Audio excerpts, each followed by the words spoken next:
And friends. Yogmoth's bargain. So the last time we had a one-on-one was in your house. So you weren't vice president. Yeah, right. you were auditioning. You were the only candidate. This guy came out of nowhere. That said, if you didn't get selected, you would be disappointed. Literally did not know who this guy was. So congratulations, Mr. Vice President. Thank you. Let's talk about some of the issues that matter to the American people. Sure. And it's the president's new tariff policy. And when I think about what he got elected on is to bring the cost down for people, but also bring manufacturing back to the country. That's right. Mm-hmm. These are gonna kind of hit each other, right? This is actually gonna be cool if he's gonna actually answer, because a lot of people have questions about this, even people that voted for Trump. People that voted for Trump are also skeptical of like this plan. So it's gonna be interesting to hear like him rationalize like why it's good. Explain to us how you get manufacturing here, but also get the cost down for the American people. Well, if you go back a little bit, Lawrence, remember during the first Trump administration, everybody said that Trump's tariffs were going to be inflationary back then. What actually happened? We had 1.5% inflation. We had the fastest growing economy in a generation, and we had the beginning of a manufacturing renaissance in the United States of America. Mm-hmm. Then, of course, we had 4 terrible years of the Biden administration. But I think it's useful for all of us to step back and ask ourselves, what has the globalist economy gotten the United States of America?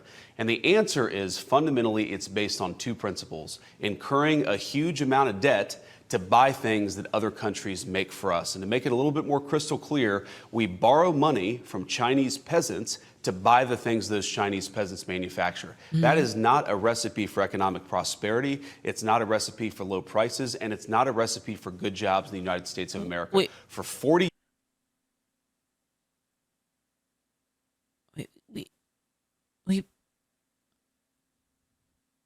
We borrow money from, so we don't just get the product, we just get it on credit? Was it? years, we have gone down that pathway. We've seen closing factories. What's going on with that? We've seen rising inflation. We've seen the cost of housing so high that most Americans can't afford to buy a home right now. President Trump is taking this economy in a different direction. He ran on that, he promised it, and now he's delivering. And yes, this is a big change. I'm not going to shy away from it, but we needed a big change, Lauren. Here's the thing, though. I actually think it's a good thing for countries to be in debt to each other. I think it's a good thing because it makes it so that countries have an interest in not actually going to war and having conflict with each other. We cannot keep going down the Joe Biden globalist pathway where we have $2 trillion of peacetime debt and deficits. We have manufacturing disappearing. That is not working for Americans. We've got to take this country in a different direction. Mr. Vice President, there does seem to be a disconnect. You see Wall Street in the media and the markets, and they're freaking out right now. Yep. But then I look at those workers that were in the Rose Garden yesterday, and they're celebrating. I think about all the diners that I've done across the country, and all these businesses saying we've lost. That's because a lot of those people don't have stocks, so they don't give a fuck. They don't care. Manufacturing here, and they're celebrating the move. What is the disconnect between the market and the people, those workers that are cheering this on right now? A lot of people, again, like they don't understand that like if like any sort of investment that you have is like in stocks, to them, since they're not actually trading the stocks individually themselves, they don't really feel it. And there are some people also who there's a lot of people actually that they invest, that the way that they go about investing is they put the money in the stock market and then that's it. They don't give a fuck. They're just like, I'm just gonna leave it there like basically forever. I don't care. I'm not going to try to time it. I'm not going to try to do any of this. I know that like over time, like I'll gain like a little bit here, a little bit there. I don't have to worry about it. I'm just going to leave it there. Right. And those people aren't that worried about the stock market going down all of a sudden, because they know that there are times that's going to go up all of a sudden. So they don't care. Well, I think on one hand, frankly, a lot of people have gotten rich from American jobs moving overseas, but American workers have not gotten rich. And frankly, American companies have not gotten wealthy from the increasing growth of foreign competitors manufacturing overseas. They, as the president says, Lawrence, these foreign companies, they charge us ridiculous tariffs. They engage in a lot of non-tariff practices like currency manipulation. That has been awful for Main Street in the United States of America. It's meant those diners, their customers, don't have jobs anymore. It meant those great steel mills, those great auto plants have closed down and their workers have been laid off. What I saw yesterday in the Rose Garden was incredible enthusiasm, because a lot of those workers, they've been working hard for 10, 20, 30, 40 years. Young and old were in the Rose Garden yesterday. They've never had a president who stood up for their jobs and stood up for American prosperity. They finally see something has shifted. There were Democrats out there, Republicans. There were union and non-union workers alike. They know this is a big change, but we need a big change in this country, because what we've done, what we did under the Biden administration, it just wasn't working. So, Mr. Vice President, I know a lot of MAGA folks, a lot of Americans that are cheering the president on, especially when he takes it to other countries. Sure. They feel like we've been screwed for a long time. Yep. But I also know people that come from our background, they're living paycheck to paycheck. Of course. And they want to do the patriotic duty of taking it to these other countries, but it's going to hit them a little bit, they feel. What can you tell the American people that they just can't afford an extra $3 here and there about the government making up the difference? That's a good point, especially because right now the economy is already bad. So them telling like the average American, like you're gonna have to take a little bit more of a hit, it's kind of a lot. Like right now, like if we were in like a period of like prosperity when things were like really on the up and up, then I think people wouldn't care that much. But right now it's really bad. Like in terms of like, well, the economy isn't bad. Okay, so even if the economy isn't bad, the everyday average person is having a rough time right now because of inflation, right? So yeah. Will costs go up at some point? Will this just be temporary? Are we talking 3 months or 6 months? Well, we certainly hear. Again, it's perception. All of the people right now, that's what they see. They see that like, you know, their food has gotten more expensive, that it costs like $15 to eat at McDonald's now. That like, for instance, like I ate out today. It was like $60. Like actually, it was actually $60. Like my bill was $60 for like a barbecue plate. I had a barbecue plate. My mom had the barbecue plate, and we both got tea. That's it. No appetizers, no dessert, nothing. Just barbecue plate, one barbecue plate, another barbecue plate, iced tea. Lined in gold? No, just regular ass fucking barbecue. Yeah, it was $25 for the barbecue plate for like the barbecue beef ribs. $25. My mom got brisket and baby back combo. That was like $21, $22. And then you get the iced tea, which is like what, $3 to $4 now for an iced tea. And then you have what tip, like 15% tip, 18% tip. I gave 18% because our server was really nice. But like 15% tip on top of that, and then taxes, easily over 60. And I appreciate, how I grew up. I know. I grew up in a family that often did live paycheck to paycheck, and we know a lot of Americans are worried. So we are fighting very hard to bring prices. So I mean, because I remember when $20 would cover that. Yeah, I remember a long time ago, like back in the day when we were living in like kind of, it was kind of sketch. It was a sketch place I used to live. Like I remember distinctly one day somebody knocked on our door and was like, yo, and like I answered the door for some reason. Like me and my brother answered the door and we're like, hello? And this guy's like, yo. And we're like, what's up? And he's like, bro, where's like do you know what like the greenhouse is, bro? And then like my brother was like, there's always cops at the house that's like 4 houses down and across the street. There's always cops there. And he's like, oh yeah, thanks. And then like he went there. I was like, bro, yeah. It was that kind of place that we lived in, dude. It was wild. Anyway, like where I used to live, like there in that place, there was a restaurant that was $2. It was so fucking clutch, dude. It was $2 rice, fish cake, shredded pork, barbecue pork chop, soup. $2 cash. Yeah, it was Vietnamese. It was a Vietnamese place. It was only $2 to eat there, and they had like steak rice salad, $2. And the most expensive thing on the menu was $2.75 for half of a Cornish hen fried with fried rice. Was $2.75. That was the most expensive thing on the menu. Half Cornish hen, fried rice, soup, $2.75. Half of a fucking little chicken, dude. like a Cornish hen. It's like a small chicken, half of it fried. You probably ate someone's pet. I mean, probably, honestly. But still, stuff was really cheap. And then like I remember like you could easily survive off of like a dollar menu. Like you could go to like Burger King and get like a Whopper for like $1.50.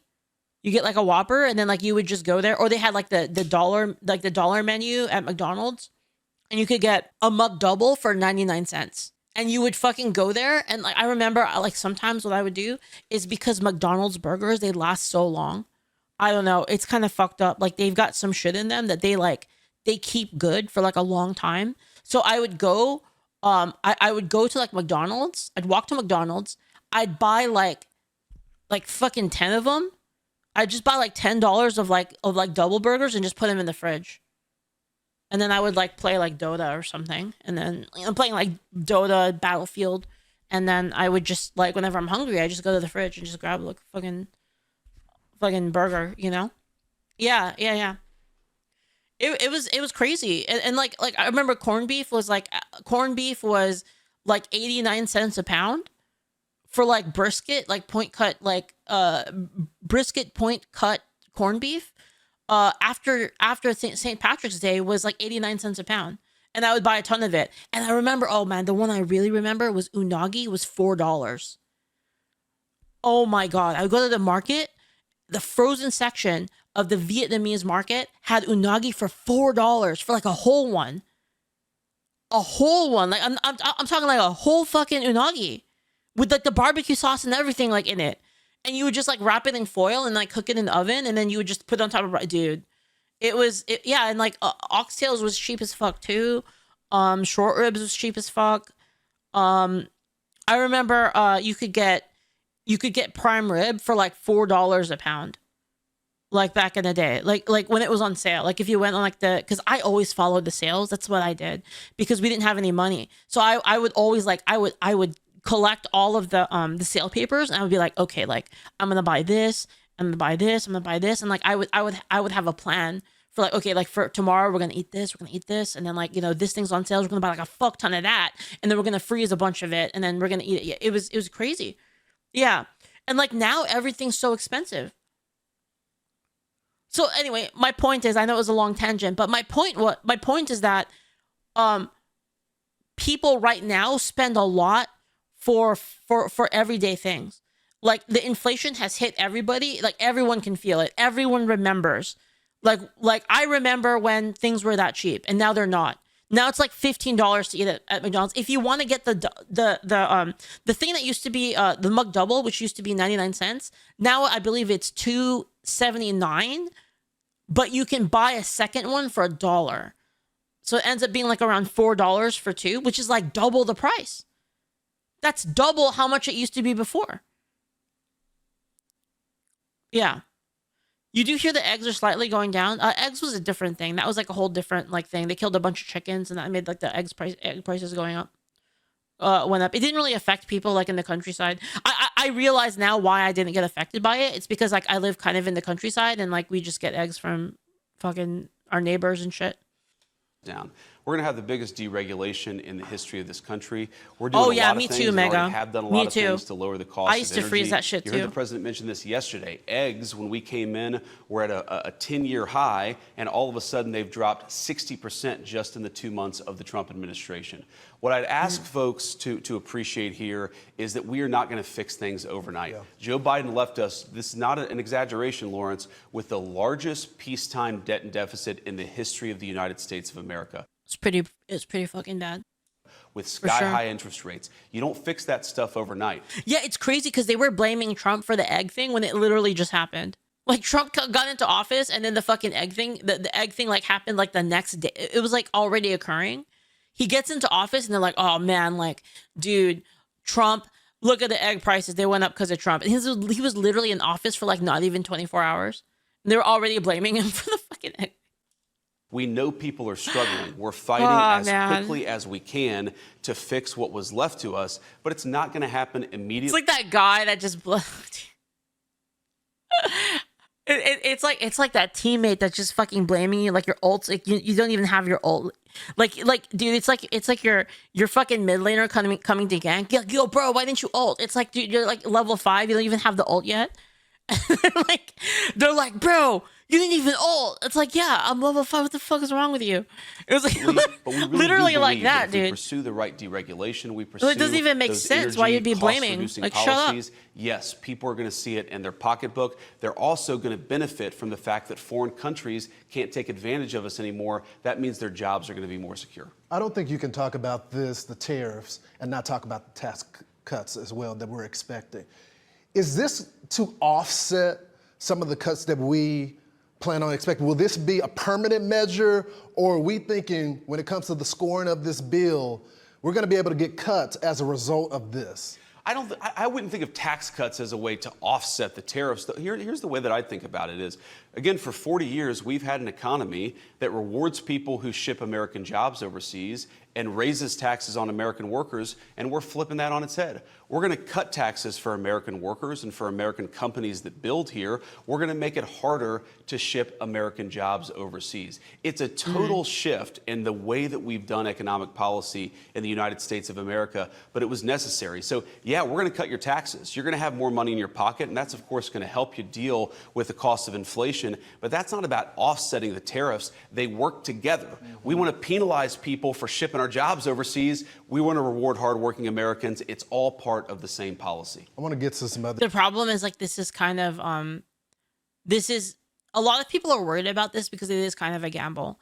One thing that I don't like, by the way, this is really fucking annoying when you have a lot of people that are like kind of more liberal, more on the left, that are like, oh my God, like they're gonna tariff us, they're gonna add taxes, like, oh.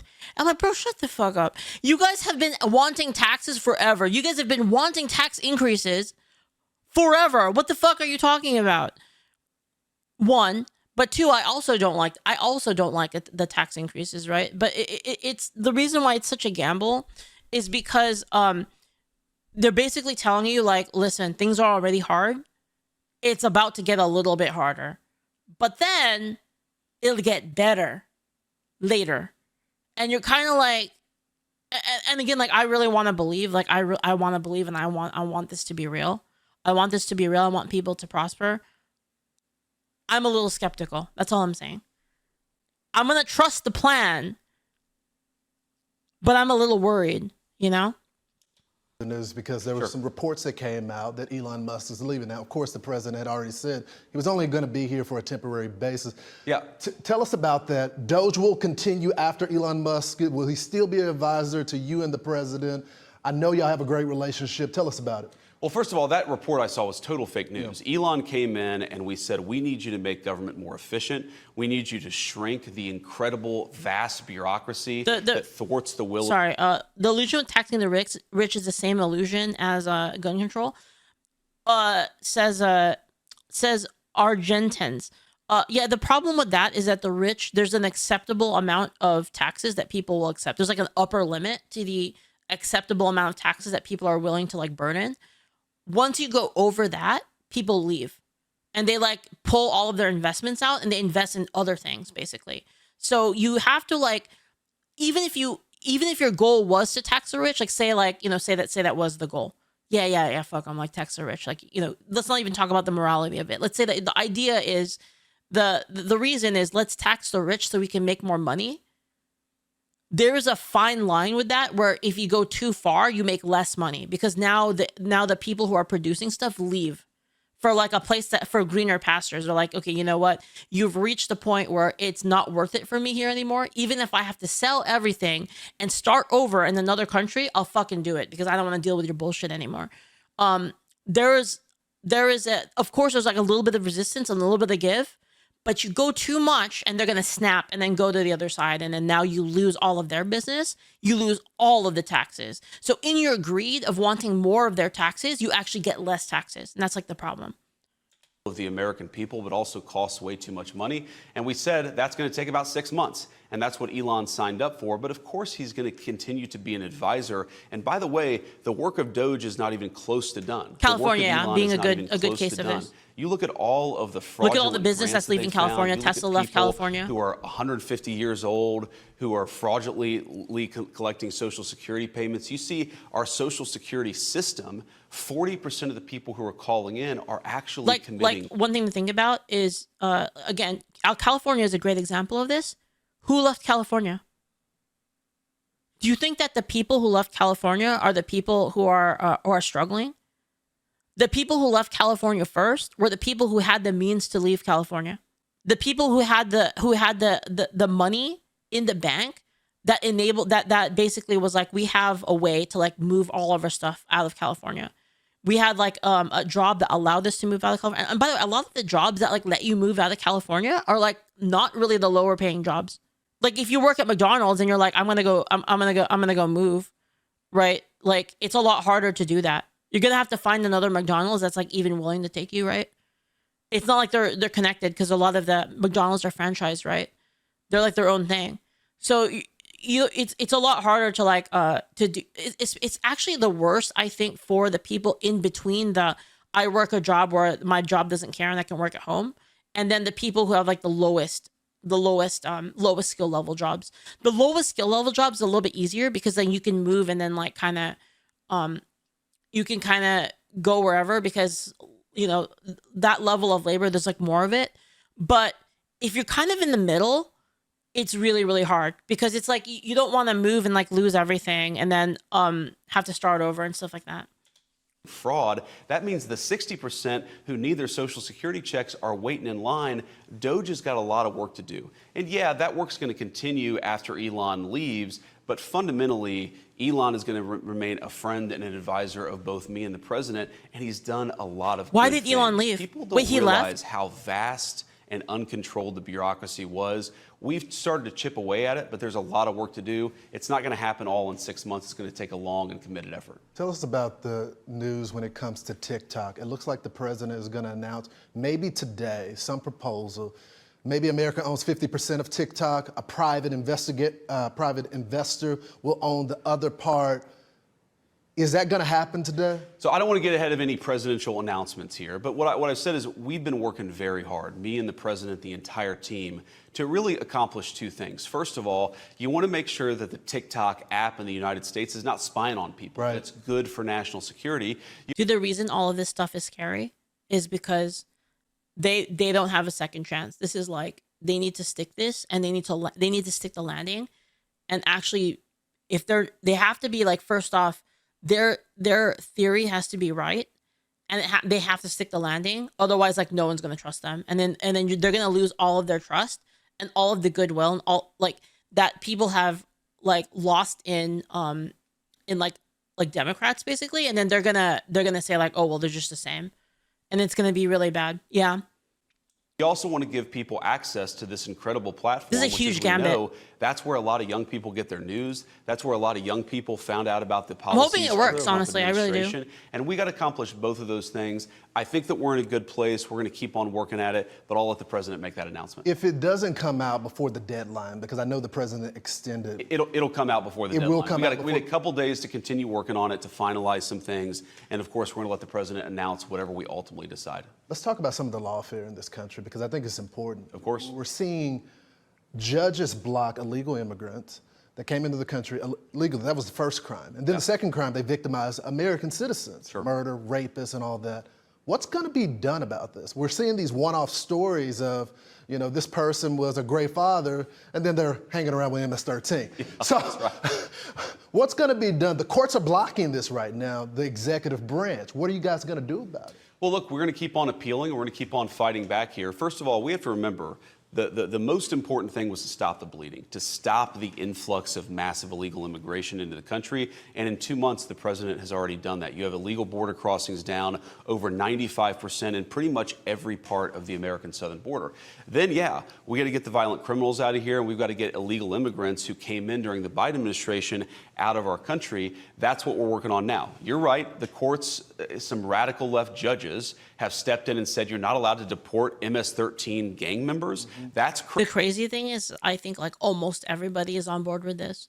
I think it's a very small percentage of people that are like on the really kind of far left side that like don't like this. think everybody, like almost everybody else, is like kind of like, yeah, this is bad.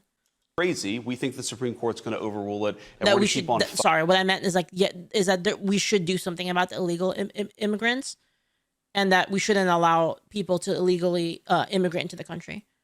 Fighting for the president's prerogative to enforce the law. Lord, you have to remember the number of people who came in here, the innocent American, girls like Jocelyn Nungray who lost their lives.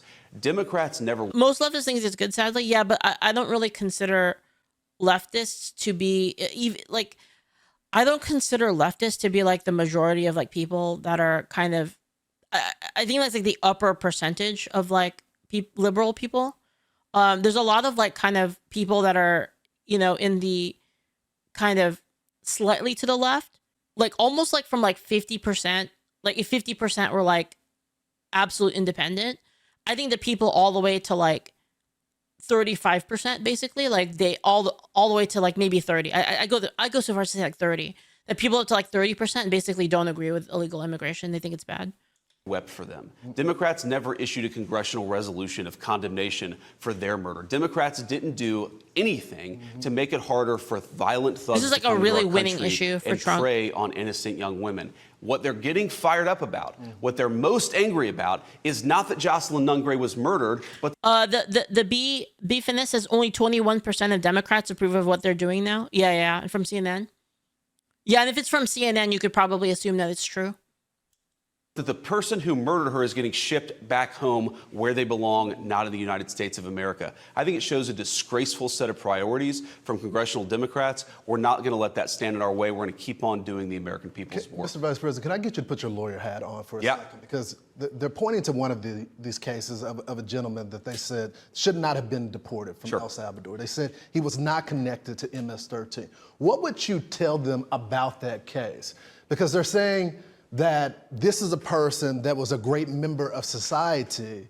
You've looked at the court records. You've talked to the men and women on the ground. What can you tell us about that situation? This shit Well, doesn't there even have been a surprise few me cases anymore. out there where the Democrats and the media say, oh, this person was just an innocent father of three, and then you find out, for example, I think this is the case that Person was like a student, loved by the community, great brother, great father, great boyfriend. It's always like that.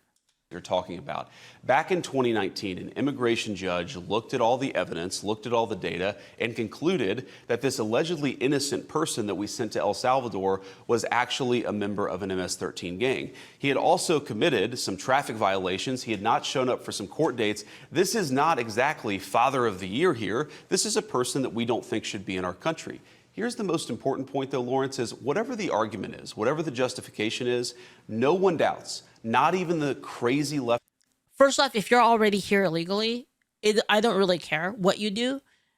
You should get the fuck out. Like I think we should definitely like kick those people out 100% if they're here illegally. Now, if you're a legal immigrant and you have a record of just constantly not really caring about the law, then you should also get deported. I don't understand what's controversial about this at all. In fact, I don't think it is controversial. I really don't. I think it's just the loudest people are against it. I think most people don't really care. Large percentage of people don't really care. They'll try to manipulate the emotion and say, oh, like, see this person who's like a loving father and like he didn't do anything wrong. Like they'll try to like use that to emotionally manipulate people. But yeah. Left-wing media criticized the idea that we could deport this person. They just took issue with the reasoning for why we deported this person. This was unquestionably an illegal alien. This was unquestionably a person who broke the laws to get into our country. This is unquestionably a person an immigration judge had found had zero right to be in the United States of America. We do not ask permission from far-left Democrats before we deport illegal immigrants. We do the American people's business. And again, for the American people who are watching, this is such a weird, mistaken placement of priorities. We need to make our country stronger. We need to create jobs. We need to make our streets safer. What is it about congressional Democrats that get more angry at deporting violent gang members than they do at the victims of those violent gang members? I don't even understand where they're coming from. They've gone off the deep end and they got to come back to reality. I think it goes to the larger point, though, about the lawfare happening right now. It's not just the immigration cases, but pretty much everything that the executive is doing right now has been challenged in these lower courts. Sure. Is there a way to expedite this straight to the Supreme Court? Or do we legally have to let lower courts, make these decisions? Yeah. It goes to the appeal courts, and finally it goes to the Supreme Court. People are saying the 4 years will be up by then. Well, there are a lot of things that we can do, not just appeals. We can limit the jurisdiction of certain courts. Even when certain courts make a ruling, say that you're not allowed to deport a person for a certain reason, we can still deport that person for another reason. So it's not like deportations have stopped. But yes, the radical courts are a problem. But our view here is we knew we were going to have this fight. We were prepared for it. We're going to litigate it all the way to the Supreme Court. We think that we're going to win. And when we do win, that will end this question permanently. Think about this. That's The Democrats, they're that's the thing is if they actually manage to get it to the Supreme Court and they get a win, then that becomes like that becomes precedent basically for anything in the future. spending so many resources fighting. It's a lot harder to fight against precedent than it is not than it is against just like once it's precedent at the Supreme Court level, it's significantly harder to change that decision. Deportation of gang members, you have to ask, where are their priorities? It can still be done, but it's harder. But we knew they were going to do this. We're prepared for it, Lawrence, and we're going to fight all the way to the top of the courts. Mr. Vice President, I think about your life story. Very similar to mine as well, growing up with nothing, and now you're the Vice President of the United States. It's a great country, man. It is a great country. We're almost to the 100-day mark. Yep. We know the president's been strong on the border. We've seen almost operational control of the border at When do you guys think JD Vance stopped playing video games? this point. We've When- seen Sure. the When do you waste, think he fraud, and stopped? abuse being brought to light. You think he still plays? No. Do you think he was a smasher? You think he played GameCube? How do you Do you play video games? He played Magic the Gathering, Nagi. That's why we call him Yawgmoth's Bargain. Because that's his favorite card in Magic. And then the media tried to like get him for it, saying like his favorite card was Yawgmoth's Bargain. What does it say about like what he believes? Like now I just call him Yawgmoth's Bargain. think? How would you rate this first 100 days? Man, I think the president has done more in 100. Bro is dropping game cards in college lobbies. He has a certified RuneScape account? No. Really? days than Then almost he's any a real administration gamer has then, done if in that's 8 years. true. And I really think that when you consider the southern border, which was the biggest crisis that we got elected to solve, 2 months in, border crossings are almost at zero when it comes to illegal border crossings. When I think just about where I grew up, the factory closures, the fact that friends of mine were getting their parents laid off. I talked to a lot of people who couldn't afford a home on the campaign trail. I talked to women who were worried about the price of a dozen eggs. We're making steady progress on all those issues. Yes, it doesn't happen overnight, but when you look at the hundreds of billions of dollars in new investment coming into our country. Honestly, a lot of people nowadays are gaming. Even like casual, like non-gamer people. Like I remember I was like, I went to go hang out with some family. Like a year ago or something like that. And they were like, I remember my aunt was like, hey, Leaflit, check out this game. And I was like, game? What the fuck? And she was like, yeah, look. And then I can look at this is my house. And then I can dress up, like look at my clothes. And I can like decorate my house. And there's my cat. And I was like,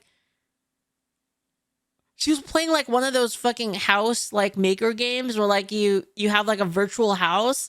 And I was like, what the fuck? Auto plants that were planned to close. It was crazy. That are now adding shifts thanks, as Manny. opposed to closing. Thank you, Manny. I have the notifications off right now. I'll look at them at the end and I'll properly thank everyone. Thank you though, Manny. Thank you so much. Egg prices that are way down, gasoline prices that are way down. We're making a lot of progress, but there's still a lot left to do. And I know the president is laser focused on it. So am I. You have become almost the fighter in chief. The president sends out a message and he puts it in bullet points for the American people. And then you go into Sunday. I'm trying to rope like everyone in my family into playing Mahjong Souls. Because I fucking hate like counting score and stuff like that. So I'm like, can we just play like Mahjong Souls instead of like actual Mahjong? Because actual Mahjong is like such a pain in the fucking ass and like shuffling all the tiles. Sunday shows and you duke it out with them. Sometimes you duke it out with world leaders in the Oval Office as well. And there's a lot of people saying about the mantle of MAGA, what happens after these 4 years. I guess this is my final question to you. Do you run for president after this? Do you I know you're gonna tell me you're gonna focus Those are expensive, on being Nagi. vice president right now. But people are wondering if we can accomplish all of this in 4 years, and they want some security in that. Is JD the man to... There is only one thing that is good about, there's only one joy about playing Mahjong in real life compared to Mahjong Souls. One thing that makes it worth it, and that's like when you take the tile and you raise it up really high and you slam it on the table, and then you slam it down, you turn it sideways, you slam it into like into the thing, and you throw the fucking stick on the table and you say, "Deech." That's the best part. That's the only good part about playing Mahjong in real life. continue the MAGA agenda? Well, look, man, I really am just not focused on politics. I'm not focused on the midterm elections in 2026, much less the presidential election in 2028. When we get to that point, I'll talk to the president. We'll figure out what we want to do. But the way that I think about it is, one time I tried to do the HISA thing where I took the tile and I put it on my thumb and I flicked it into the air and I tried to do the catch slam and then I hurt my hand on the table. It sucked. I was trying to look really cool, but instead, like, I looked like a freaking moron. if we do a good job, the politics take care of themselves. I just want America to be wealthy again. I want our communities to be safe again. I got like a bruise on my hand. I want us to be opening factories rather than closing down factories. I want people of my generation to be able to afford a home to raise a family in. And I want to stop all of the ridiculous wars that were started by the previous administrations. There's so much to do, man. And I don't really think that much about what happens in 3.5 years. I did practice it, Nagi. I did practice it. I just didn't get it right. I just didn't get it. If I do a good job, if the president does a good job for the American people, and I know that we will, the politics will take care of itself. Let's just do a good job. Well, when you do decide, you got to make me a promise. It's going to be on Fox and Friends. It has to be. Mr. We'll Vice talk, President, man. Thank you so much. We appreciate it. All right, Dog family, Moss just wrapped bargain. up with the Vice President of the There he United is. States, JD Vance. I'll send it to you guys. Good job, Lawrence. Great. Thank you. I'm Steve Ducey. I'm Brian Kilmeade. And I'm Ainsley Earhart. And Wait, click wait, here what? to subscribe. Wait, what? Thank you. I'm Steve Ducey. I'm Brian Kilmeade. That's how I feel every time I play games. Every time I play Marvel Rivals and like my team is feeding, that's what I say too. Guys. Good job, Lawrence. Great. Thank you. I'm Steve Ducey. I'm Brian Kilmeade. And I'm Ainsley Earhart. And click Mood.